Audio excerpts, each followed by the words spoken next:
On the line is Robert Sarvis, the Libertarian candidate for governor in the Commonwealth of Virginia. Mr. Sarvis, it's so good to have you on the show. Thanks for joining us. Yeah, thank you for having me. All right, so let's talk about what you bring to this campaign that the other candidates are not. What are your big issues? Well, I have a lot of issues, but I'm focusing on several, jobs in the economy. Everybody has to talk about that because of the slow growth economy that we have and high joblessness. Also, I've been championing school choice, universal school choice, since day one of my campaign. Also talking about things like drug reform. I'm the only person who's really bringing that up. We have a lot of spending on enforcement and incarceration. It harms a lot of families, a lot of racial disparities in enforcement, and it's something where we could make a lot of changes. I'm also talking about same-sex marriage.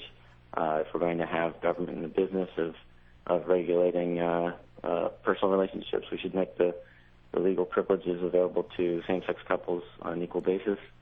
I'm also talking about things like public pension reform and everything across the board. I'm the only person who's running a positive issues-based campaign. All right. Robert, Dan Bongino here. Thanks for joining us this morning. I think the Libertarian wing of the Republican Party is a flourishing, growing portion of it. I tend to come from that wing of the party myself. But how do you avoid the inevitable question of, is Robert Sarvis a spoiler in the race? I mean, you must get that on the campaign trail quite a bit. Actually, less than you'd think. Mostly coming from conservative people who write into the campaign. But first of all, I'd say that the libertarian portion of the Republican Party is not exactly flourishing here in Virginia. It might be in other states, but the Republican Party is. Well, I meant more nationally with with Rand Paul, YAF and those groups. So you're saying in Virginia it is not doing well? No, it has very little. It has very little influence in the GOP, and there's a very small number of people who are involved in, for example, the Republican Liberty Caucus has like 40 members.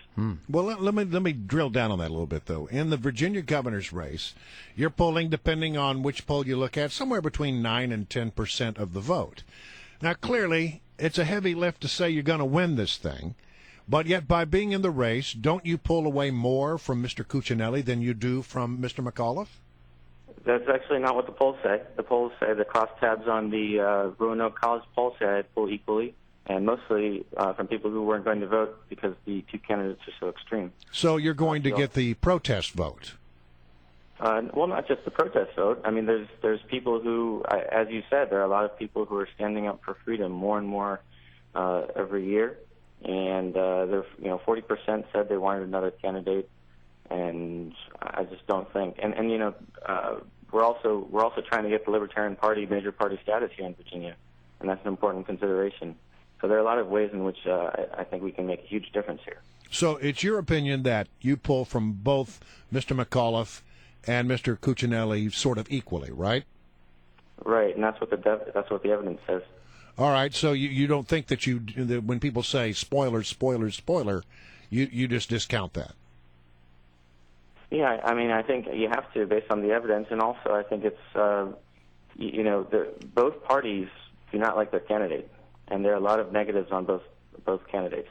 So, I mean, it's, everybody has to earn the votes they get. I'm not stealing votes from anyone because the votes don't belong to anybody. Well, and it's just for the record, I'm looking at one poll that says that when only Cuccinelli and McAuliffe are paired in the matchup, and you ask people about it, McAuliffe has a lead of 48-42. That's a 6-point difference. However, when you're put into the mix, it becomes McAuliffe 45.2, Cuccinelli 37.3. You come in that poll at 9.5%. Okay, I mean, look, there's a lot of different methodologies. If you look at another one without me, the difference is very close to the one that's with me. Well, so you can cherry pick one. If you look at all of the 10 polls that have been done in the last 2 months, I think you'll see that it's very hard to say that I'm. Well, let me ask you then. You're a former Republican, correct? Correct. And so as this race tightens, as they inevitably do, as you get closer to Election Day, if it really comes down to it, and you're pulling a little bit more from Mr. Cuccinelli than you are from Mr. McAuliffe, Do you agree that you would likely you could be the factor that would put McAuliffe in the governor's chair? And that's not something that you would embrace, Well, I first imagine. of all, I'll say a couple different things. First of all, one thing that has, divided government is our friend. The House of Delegates here in Virginia is staunchly Republican. If it happens that McAuliffe wins the governor, people need to stop doing this sort of scare tactics, okay, about who's going to win. We've been voting for the lesser of two evils for a long time, and what we've gotten is, both at the state and federal level, too much government in our lives. Robert, personal and economic issues. Dan Bongino again. So how does it look with the debate? Apparently that's an issue. Are you not being invited to the debates? Are you making an issue out of that? We're waiting to see if we'll be invited to the one in Virginia Tech in October. Right.